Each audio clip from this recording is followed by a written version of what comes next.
ನಮಸ್ಕಾರ, ನಿಮಗೆ ಸ್ವಾಗತ. GLD media news Kannada. Guledgudda public news. ನಿನ್ನೆ ನಡೆದ IPL ಪಂದ್ಯದಲ್ಲಿ RCB ತಂಡವು CSK ವಿರುದ್ಧ ಭರ್ಜರಿ ಗೆಲುವು ಸಾಧಿಸಿದೆ. RCB ತಂಡವು ಮೊದಲು ಬ್ಯಾಟಿಂಗ್ ಮಾಡಿ ದೊಡ್ಡ ಮೊತ್ತ ಕಲೆ ಹಾಕಿತ್ತು. ಪ್ರಮುಖ ಆಟಗಾರರು ಉತ್ತಮ ಪ್ರದರ್ಶನ ನೀಡಿದರು. ನಂತರ ಬ್ಯಾಟಿಂಗ್ ಮಾಡಿದ CSK ತಂಡವು ಗುರಿ ತಲುಪಲು ವಿಫಲವಾಯಿತು. ಇದರಿಂದ RCB ತಂಡವು ಪಂದ್ಯವನ್ನು ಗೆದ್ದಿದೆ.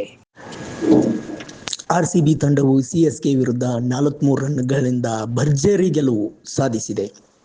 ಮೊದಲು ಬ್ಯಾಟಿಂಗ್ ಮಾಡಿದ RCB 250 ರನ್ ಗಳಿಸಿತು. ನಂತರ CSK ತಂಡ 207 ರನ್ಗಳಿಗೆ ಆಲ್ಔಟ್ ಆಯಿತು. ಇದರಿಂದ RCB ತಂಡ ಗೆಲುವು ಸಾಧಿಸಿದೆ.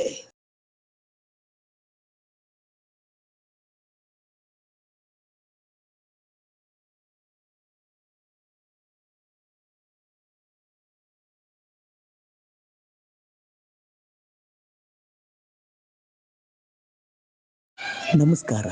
ಹೆಚ್ಚಿನ ಸುದ್ದಿ ತಿಳಿಯಲು GLD ಮೀಡಿಯಾ ನ್ಯೂಸ್ ಕನ್ನಡಕ್ಕೆ ಸಬ್ಸ್ಕ್ರೈಬ್ ಮಾಡಿ, ಶೇರ್ ಮಾಡಿ. ಗುಳೇದ್ ಗುಡ್ ಪಬ್ಲಿಕ್ ನ್ಯೂಸ್. ಸುದ್ದಿ ಮತ್ತು ಜಾಹೀರಾತಿಗಾಗಿ ಸಂಪರ್ಕಿಸಿ 7411946121.